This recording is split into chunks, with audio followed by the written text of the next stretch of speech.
All right, today we are tackling a giant of literature, a real game changer who basically rewrote the rules of what a story could be. I'm talking, of course, about James Joyce. Now, I know what you might be thinking. The word genius gets thrown around a lot, but so does the word difficult. And look, if you've ever picked up one of his books and felt a little lost, you are definitely not alone. But stick with me, because today we're going to break it all down and demystify this literary legend.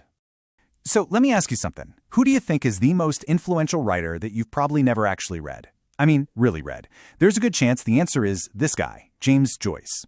See, he wasn't just some Irish novelist who bent the rules of fiction. No way. He absolutely shattered them. He took the whole idea of a novel and turned it completely inside out. Okay, so here's the game plan. First, we're heading to the city that was his whole world, Dublin. Then we'll follow his journey, from his first attempts at writing to the massive novels that made him a legend. We're even going to dive into his craziest, most mind-bending experiments with language. And finally, we'll look at why he still matters so much. All right, Section 1. Let's start at the beginning. We're in Dublin, Ireland. The year is 1882, and James Joyce is born.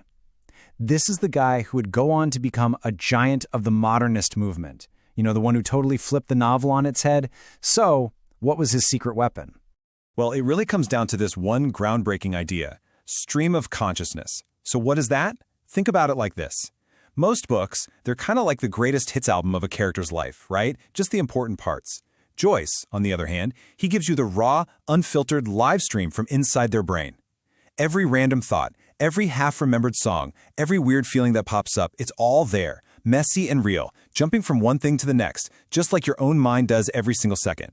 But, he didn't just wake up one day and invent this stuff. Before he could revolutionize the novel, he had to figure out what he wanted to say. And his early works, that's where he really started to find his voice and play with the big ideas that would stick with him for his entire career.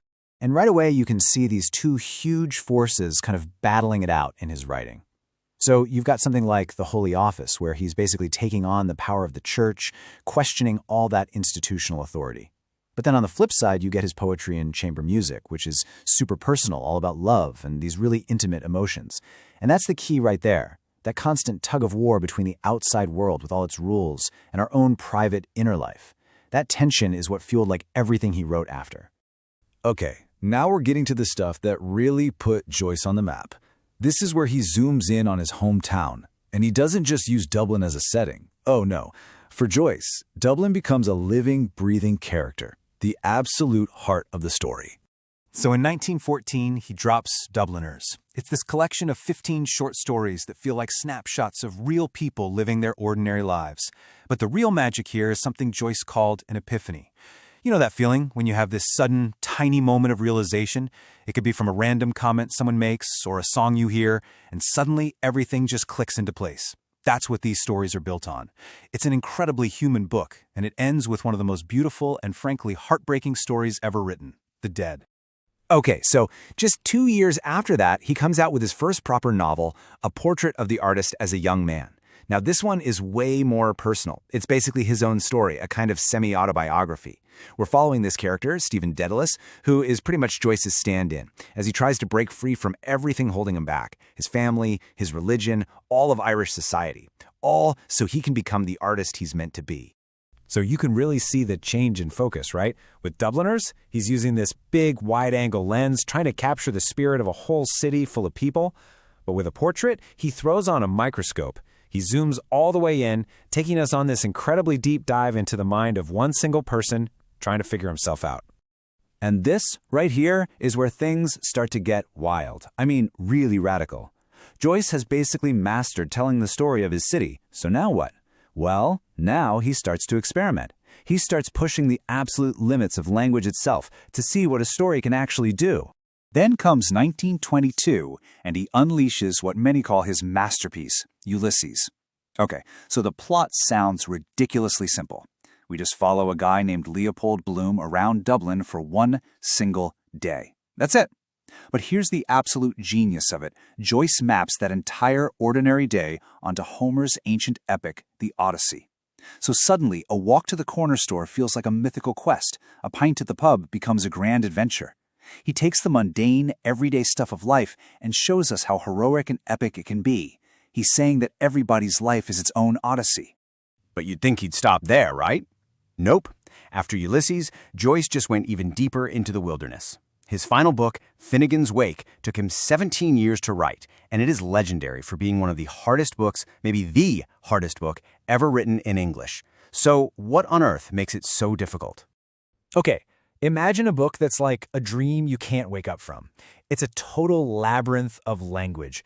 Joyce is literally making up words. He's smashing together 10 different languages into a single pun.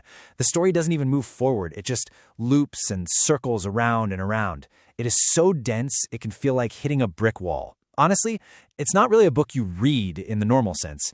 It's more like a puzzle box made of words that you just have to immerse yourself in. So, how in the world do you even begin to tackle something like that? Okay, here are 3 things to keep in mind. Number 1, think of it like a dream. It's not supposed to make logical sense. It just flows from one weird thing to the next, like your brain does when you're asleep. Number 2, it's all about cycles. Joyce was obsessed with the idea that history just repeats itself over and over, and the book's structure does the same thing. And number 3, the language is like water. Words aren't solid things. They shift and change and mean 5 things at once. This was his final, craziest attempt to capture the absolute chaos and beauty of a mind at work. So, after all of that, all the rule-breaking and mind-bending experiments, what did he leave behind? What's the lasting legacy here? Well, to put it simply, his vision completely changed the game for literature, and really for all of modern art. I mean, just look at this progression. It's just relentless. With every single book, he wasn't just writing another story, he was inventing a whole new way to tell a story. He starts by basically perfecting the modern short story with Dubliners. Then he pioneers the deep dive psychological novel with A Portrait. Then he goes and practically defines the entire modernist movement with Ulysses. And for his grand finale, he just shatters language into a million pieces of Finnegan's Wake. It's an incredible evolution. When you boil it all down, Joyce's biggest gift was freedom. He proved to every writer who came after him that a novel doesn't have to follow a straight line from A to B. It can be a song, it can be a puzzle, it can be a dream. He basically gave everyone permission to get weird, to be brave, to dive as deep as they could into the human mind, and to stop treating language like a tool and start treating it like a playground. In the end, James Joyce's life's work was to try and map the human mind, that huge, undiscovered country inside all of us. He showed us that our own inner worlds are as vast and epic as any ancient myth. And that leaves us with one final question to think about. If he could find an entire universe in just one person, on one day, in one city, just imagine how many other stories are still out there, inside all of us, just waiting